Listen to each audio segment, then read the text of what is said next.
Now, today's Apex Court judgment is significant for more than two reasons. First and foremost, one has to understand the backdrop in which the Apex Court gave the judgment. The Apex Court was considering a case where a person, a citizen of this country, had put up on his WhatsApp status, which read August 5th, Black Day for Jammu and Kashmir. Now, this was in the backdrop that Jammu and Kashmir stood ripped of its statehood. It was split into two union territories. Now, it was in this backdrop that the man was being critical of the action of the government. Now, what the Apex Court says is that the intention of the appellate at best is to criticize the government. The government's act of abrogation of Article 370. He was expressing his unhappiness. Now, a citizen's unhappiness can be expressed, and the expression would be protected under freedom of speech and expression, which is guaranteed in Article 91A.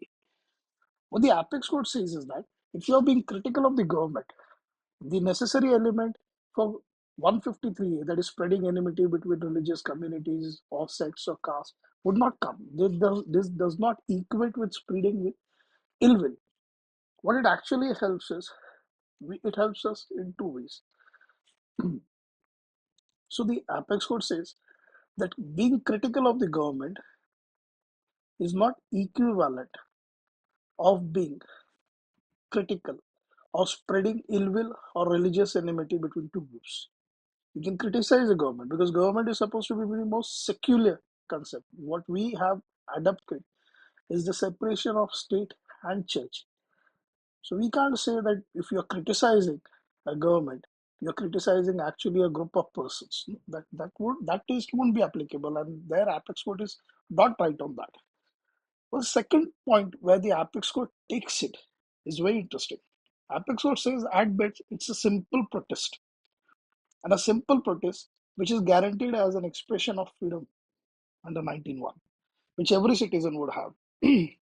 You can criticize anything and everything relating to the government.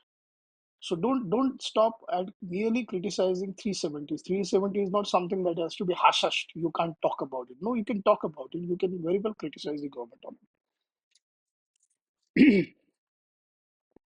That's our fundamental right.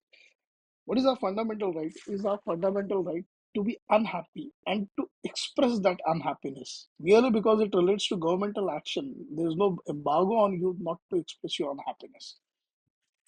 Now, if you see the definition says word which promotes enmity, disharmony, feeling of enmity, hatred, or ill will between different religions, races, languages, regional groups, or caste or communities.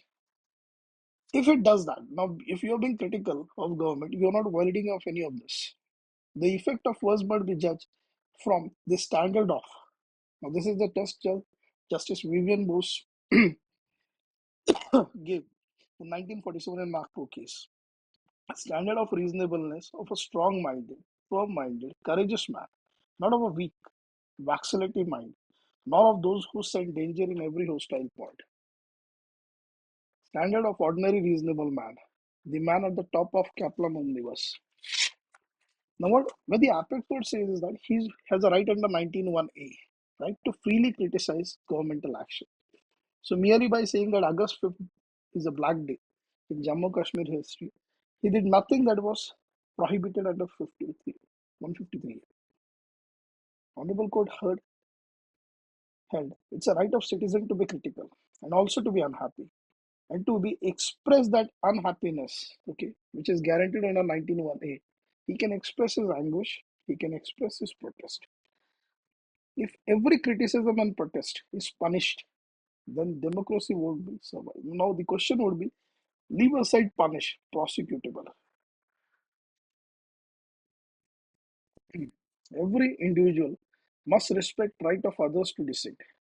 Right of a citizen to peacefully protest is essential to democracy. Now, it's an expression in words and action is protected under 19.1A. Is desirability and availability. Now, right of citizen to protest against governmental action is protected under 19.1A because it's part of his freedom of speech and expression.